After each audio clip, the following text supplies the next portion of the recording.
Hey everybody, this is Kenny C here, bringing you Triple Threat Wrestling Radio right here on Mixler.com and on YouTube channel as well. My guest at this time is a indie pro wrestler from North Carolina. He has been wrestling for about 7+ years, and he's wrestled for various companies in North Carolina, Georgia, Virginia, Tennessee, and Pennsylvania. And he's in for a busy first 2 months into the new year. I'm joined with William Huckaby right here, right now. What's going on, Will? Nothing much, man. Just relaxing, focusing, trying to get focused and stuff for the upcoming shows. That's good to hear, man. And I hope you have a safe trip this weekend with the weather getting pretty bad out there. Oh, yeah. Like I said, it's storming, and, we got wind and lightning and thunder, which is, I guess, is a relief because now at least it's above freezing. Before it was like 14 degrees, and now at least, it's like 45, 50. Well, I hope that if they plan to cancel these shows for the weather conditions, they give you a heads up before you at least hit the road, because that would be very unfortunate that you'll be on the road halfway there and you get that phone call, sorry man, we canceled. That would be bad. Well, I had a show past Thursday, matter of fact, me and Joe Black and Hotshot Sean Adams and stuff, and Nick Hammonds, we were all supposed to go up to do a show in West Virginia, and just turns out, with the bad weather, with all the freezing temperatures, the building had the pipes froze and busted and stuff, and so they had to cancel the show. But luckily, they were nice enough to contact us Monday night and Tuesday morning, so we can go ahead. We would have to go on the road and stuff Wednesday night and Thursday morning and stuff. So most of the time, with promoters, they have problems like that. They know ahead of time. They'll go ahead and contact you. It's only the really shitty ones that make you drive all the way up there and get to the building and realize it's been canceled. Yeah, I as long as they have a good understanding, the promoters, the bookers, they have a good glimpse of what the weather is or what it's going to be, and just give the heads up. That's not just for wrestling, but for any job. If the weather's getting bad, you either watch the TV, the local news report, or you get that phone call. Or in your case, the phone call is definitely a must. I'm reading some info about you, and it says here you attended the Harley Race seminar in North Carolina. Harley Race, he is synonymous when it comes to wrestling. He's a legend in his own right. The two-part question in this, was he there in person, and what was the whole experience like? Yeah, he was actually there in person. He watched the entire seminar. He had just had, from what I understand, he had just had, neck surgery and stuff, throat surgery, something like that. But, he was there. He wasn't able to be too active in the ring because of the surgery he had just had. But he was there. It was a great experience. He was there, and he watched us do our matches and workout stuff, and he gave us a lot of good critiques.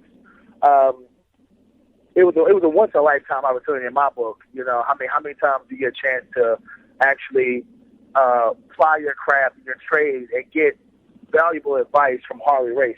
Probably, in my opinion, the undisputed toughest man in professional wrestling. Even at the age he's in now, I was very careful, when shaking his hand, because I was afraid that, he was going to grab me and stretch me out or something just to be funny.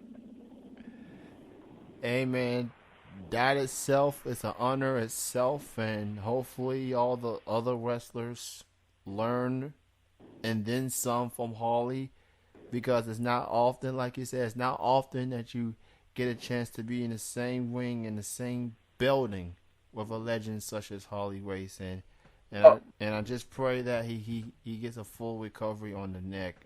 Though obviously he's wrestled a long time, and years after your wrestling career is over, those injuries do tend to catch up.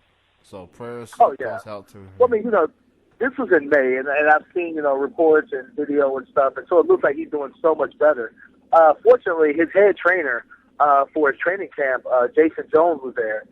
And so he was actually able to get in the ring and show us some things, and show us ways to become better, and luckily, there was a lot of other great wrestlers there, especially a lot of local guys, Q-Ball Carmichael, Damian Wayne was there, the NWA Eastern, the former NWA Eastern States champion, Lou Marconi was there, the Human Predator. So the Sean Denny, Mark Denny, there was a lot of very established vets that were there also that I was able to meet and make contacts with. And even to this day, I contact them and I get advice and information, and they'll call me or they'll send me an email or a Facebook message, just giving me tips. So going to a seminar like the Harley Race seminar or the New Japan Pro Wrestling seminar is invaluable just for the connections that you make, That's awesome, man, and it just shows that when you are in a whether it's seminar, whether it's training, you gotta have a shut up and listen attitude when it comes to just learning the ins and the outs, learn the basics, learn simple things. It's very valuable, it's very important, and it's something that whether it's young wrestlers, whether it's veteran wrestlers, should not take for granted.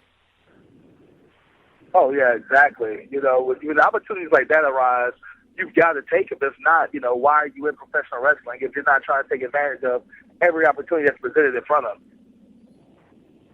Wrestling is not for everybody, and fortunately for me, I'm just a viewer. I mean, I can't take. If I took 2-3 bumps, I'm out the door. I'm done. Well, I tell you what, man. It's like this. Like I told a friend of mine, there's a spot for everybody in wrestling, in the business, in the sport of wrestling. There's a spot for anybody who has a heart and desire. Now, that's not saying that just because you want. That's not saying that you have to be the wrestler. Everybody's not cut out to be a professional wrestler. But there's so many other jobs that are essential to having a show at an event. You need not only the wrestler, you need the referees, you need managers, you need guys to do sound, you need security, you need somebody to set up the ring, concession stands, handing out flyers, standing at the door, grabbing guys' gear and taking it to the back. I mean, there's so many jobs, especially with the big companies. You got, somebody to handle the lights, the pyrotechnics. If you want to be involved in this great sport that we call professional wrestling, there is something for you to do. The problem, in my opinion, is so many people want to be in front of the camera than behind the camera, and not everybody is built, or it's not like you said, not everybody physically can handle what we do, the physical demands that it takes to be a professional wrestler. You are absolutely right when it comes to the fact that people want to be in front of the camera instead of, being behind the scenes.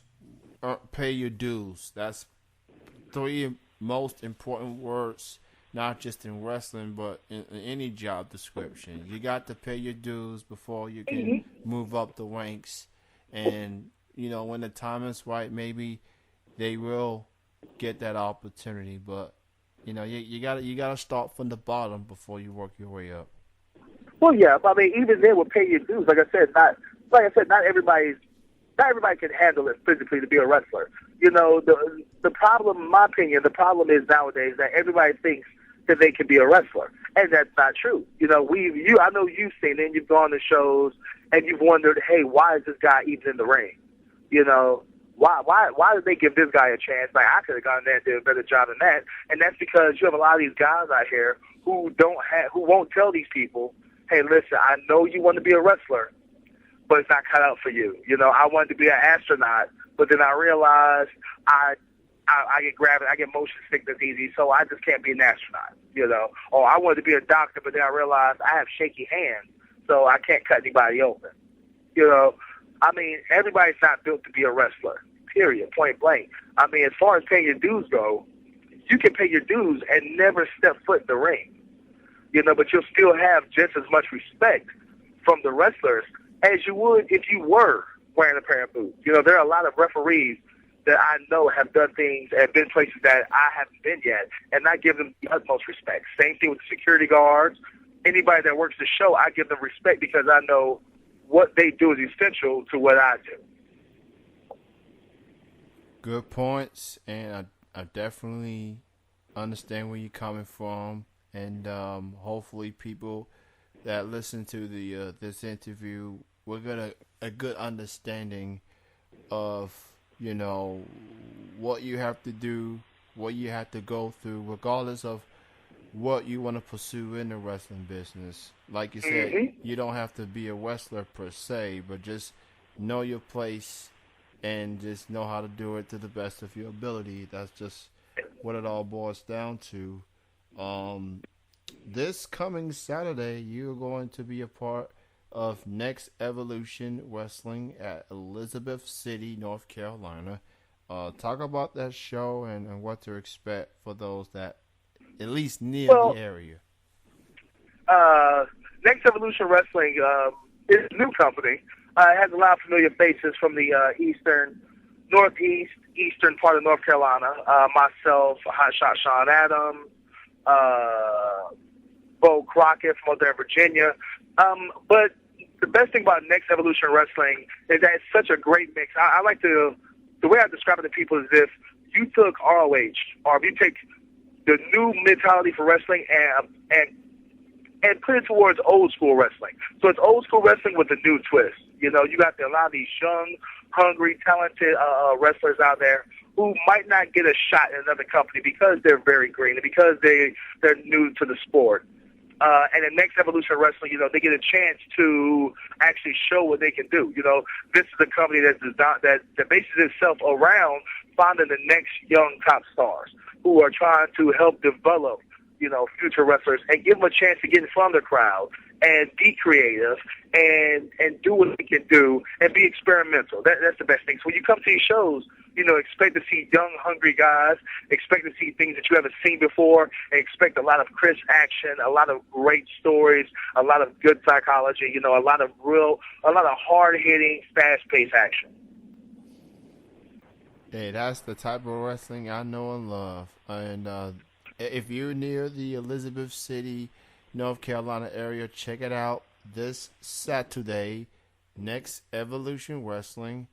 On January the 18th, you're going to be at NWA Rage at Williamston, North Carolina.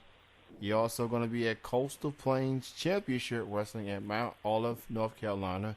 Then I tell you what, look, I know you're reading off my schedule and stuff. I tell you what, for anybody that's listening, okay. I'm a very busy person. You know, I'm lucky, like a lot of guys. I consider myself very lucky because I travel, and I've mentioned their names before, Joe Black and Hotshot Sean Adams, two guys that really don't get enough credit, you know, especially here in North Carolina. But we travel around a lot, man, and we're every weekend. You know, every Saturday, every other Friday, you know, every other Sunday, we're not just in North Carolina. You know, we're on the road, putting 2,000-3,000 miles in the car.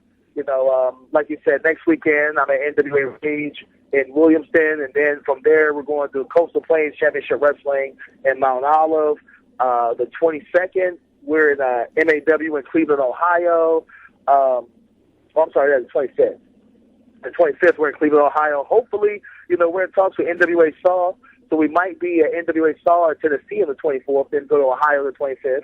The very next weekend, we're in talks to go back down to Georgia for Platinum Championship Wrestling, Hard Times Championship Wrestling. We'll be at Pro Wrestling Resurrection on the 19th of this month for the Jason Speed Memorial. We're just so busy, you know. We're in talks of going to Texas and Florida, Pennsylvania in February. You know, we're everywhere, man. I'm trying to be as many places as possible, get my name out to it and my face in front of many fans as possible. That's great to hear, man, and it's also great to know that wrestlers like yourself don't just stick to one company. You wanna expand yourself. You wanna get yourself out there, and not just in America, but all over the world, obviously. But in your case, you just expanding yourself at least on the eastern part, in the South, in the Midwest, etc. So like William said, all the shows he mentioned, all the shows I mentioned for him, go check out the shows. And more importantly, if you're a wrestling fan like myself and William, go promote and go support your local wrestling shows. That's Uh, right. This is wrestling. This isn't sports entertainment.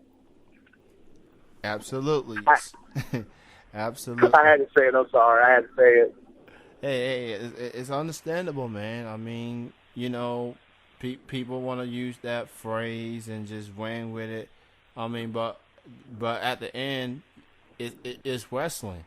I mean, nobody Well, refer to other sports as sports entertainment. We get that it's a combo of both, but y'all should be labeled as wrestling. I mean, that's right. I mean, and I said that just based on Triple H's comments or the alleged comments he made earlier today. Was it today? About WWE is not going to sign any more indie professional wrestlers. And without indie wrestling, there is no WWE, there is no TNA. I think that he's really lost touch and what the quote unquote WWE universe really wants. Because they don't just go. WWE might come to your town once, maybe twice a year. You see it on TV on Mondays and Thursdays and Fridays and stuff. But it's Saturdays and Fridays and Sundays. And those guys are in the armories and in the high school gyms and at the flea malls. That's where you really get your WWE fans. He doesn't realize that it's because of guys like me and my fellow wrestlers who travel the roads of these indie shows is why he can sit there in Stanford with his $1,000 suits on. He's not going to get his next big star from some college athlete because they don't live and breathe professional wrestling like myself and a lot of other people do. This is not just this is not just a job. I don't just clock out at 5 o'clock in the afternoon and go home. I live, breathe, eat wrestling.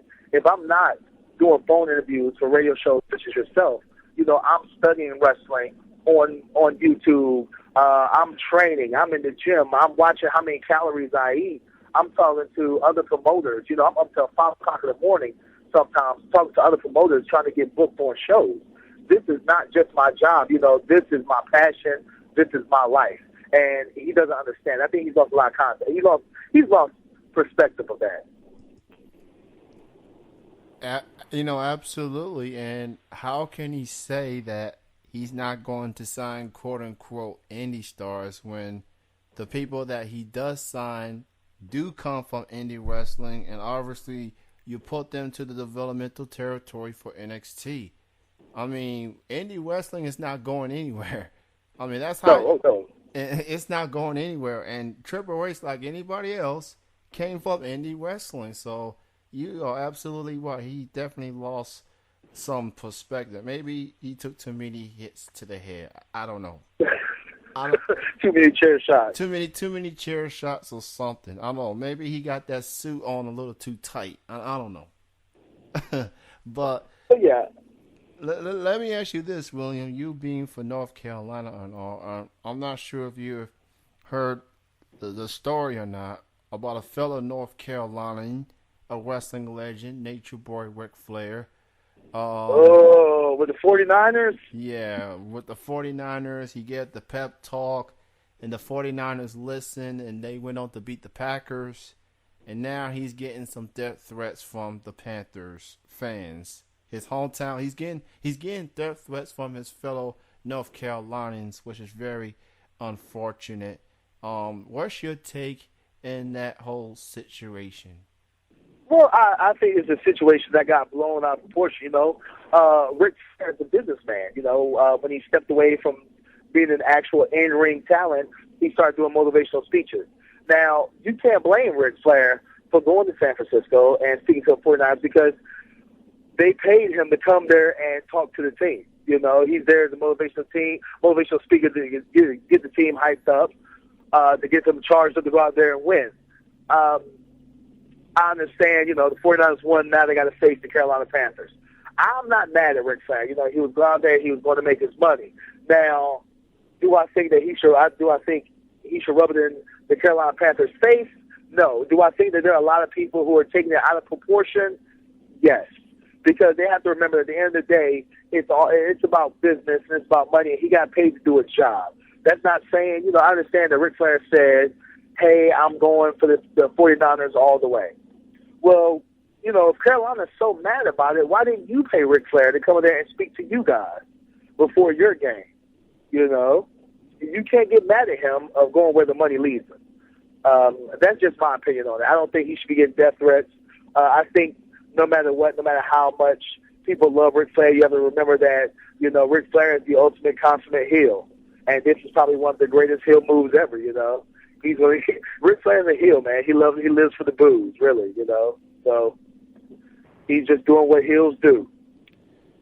I guess, as the saying goes, art imitates life. And for this case, I mean, like he said, he was invited, he was reached out to by the organization, and he got paid to show up and give them a pep talk.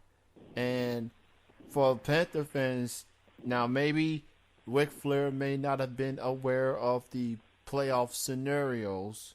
And thanks to my New Orleans Saints, they end up facing the Seahawks, which means the winner of the Packers and 49ers had no choice but to face Carolina. Maybe he may not have been aware of that, but besides the point, I mean, he got paid, he got invited, and it's just sour grapes on the Panthers for fans.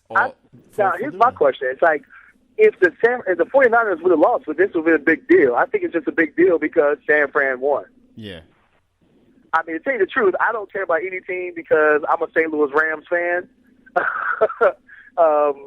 And we didn't even make it to the playoffs. So my wife's a 49ers fan.